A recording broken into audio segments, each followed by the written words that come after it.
একটা মারাত্মক হাদিস শোনেন। নবী করিম সাল্লাল্লাহু আলাইহি ওয়াসাল্লাম বলছেন যে নিশ্চয়ই আমি কিয়ামতের মাঠে সবার আগে হাউজে কাউসারে চলে যাব। খুব গৌর করে শোনেন।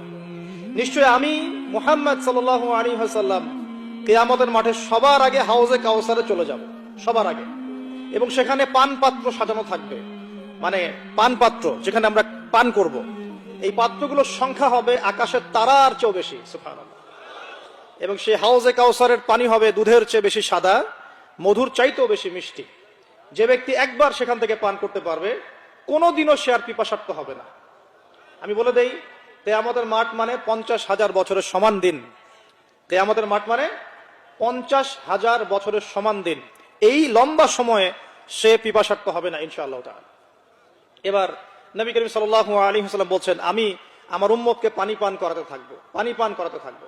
সুম্মা ইউহালু বাইনি ওয়া বাইনাকুম, এরপরে হঠাৎ করে দেখা যাবে আমার উম্মত এবং আমার মাঝখানে একটা পর্দা ফেলে দেওয়া হবে। কি ফেলে দেওয়া হবে? পর্দা। নবী সাল্লাল্লাহু আলাইহি ওয়াসাল্লাম জিজ্ঞাসা করবেন, ইন্নাহুম মিন্নি, এরা তো আমার উম্মতের অন্তর্ভুক্ত, পর্দা কেন পড়ে গেল? ইন্নাহুম মিন্নি, তারা তো আমার অংশ, পর্দা কেন পড়ে গেল?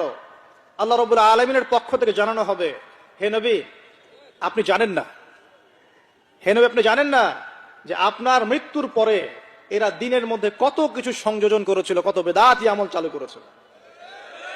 ইন্নাকা লা তাদরি মা আহদাসা বা'দাক, হাদিসের শব্দটা এমন, ইন্নাকা লা তাদরি মা আহদাসা বা'দাক, আপনি জানেন না আপনার মৃত্যুর পর, আপনি দ্বীনের দায়িত্ব পালন করে পৃথিবী থেকে বিদায় নেওয়ার পরে আপনার দ্বীন ইসলামের মধ্যে এরা কত নতুন নতুন বেদাত চালু করেছে, আপনি তা জানতেন না। এ কারণে তাদের সাথে আপনার এখন কোনো সম্পর্ক নাই, আপনি তাদেরকে পানি পান করাতে পারবেন না। এবার নবী সাল্লাল্লাহু আলাইহি ওয়াসাল্লাম কি বলবেন সেটাও শোনেন। এবার আমাদের প্রিয় নবী মুহাম্মদ রাসূলুল্লাহ সাল্লাল্লাহু আলাইহি ওয়াসাল্লাম, যার হাতে আমরা পান পাত্র পেতে চাই, যার সুপারিশ পেতে চাই, যার ইশকের দাবি আমরা করি, তিনি বলবেন, সুহকান সুহকান, তোমরা দূর হও, এখান থেকে দূর হয়ে যাও।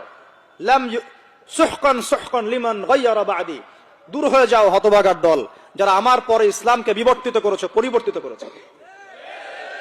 এইভাবে তাড়িয়ে দিবেন কে? নবী সাল্লাল্লাহু আলাইহি ওয়াসাল্লাম। খুব গৌর থাকতে হবে। আমাদের সামনে আল্লাহ রাব্বুল আলামিন একজন ব্যক্তিকে রোল মডেল করেছেন, তার নাম মুহাম্মদ রাসূলুল্লাহ সাল্লাল্লাহু আলাইহি ওয়াসাল্লাম। যে কাজ যখন যেভাবে যে পদ্ধতিতে নবী সাল্লাল্লাহু আলাইহি ওয়াসাল্লাম করেছেন, হুবহু সেভাবে করার নাম হচ্ছে সুন্নত। যখনই তার বিপরীতে কিছু চালু করতে যাবেন, এটার নাম হয়ে যাবে কি? বিদআত।